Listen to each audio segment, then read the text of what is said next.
Bonjour, c'est Joël Bernard de moncoachdegolf.com. Alors aujourd'hui, petite question, est-ce que vous êtes confiant quand vous avez une sortie de bunker avec un obstacle d'eau juste derrière? Alors je vous rassure, personne n'est confiant. Donc je prends mon 58 degrés et je vous montre ça tout de suite.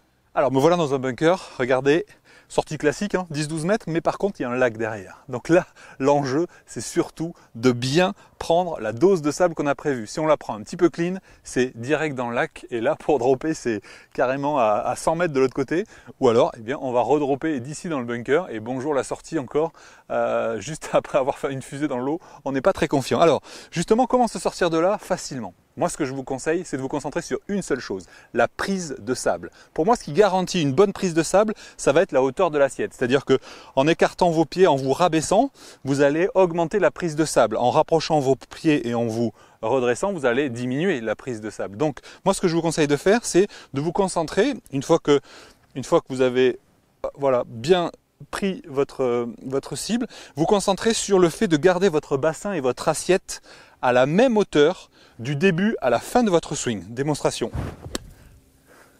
Regardez ma position ici et vous pouvez constater que je suis resté exactement pareil. Si jamais je bouge ne serait-ce que de 1 ou 2 cm en me redressant, qu'est-ce qui va se passer?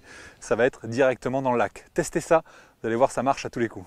Alors si le petit jeu est encore un domaine dans lequel vous perdez encore trop de points, eh bien je vous conseille d'aller voir ma formation Devenez le roi du petit jeu qui est justement en promotion pendant 2 jours. Je vous ai mis le lien juste en dessous et je vous retrouve très bientôt. Bye bye.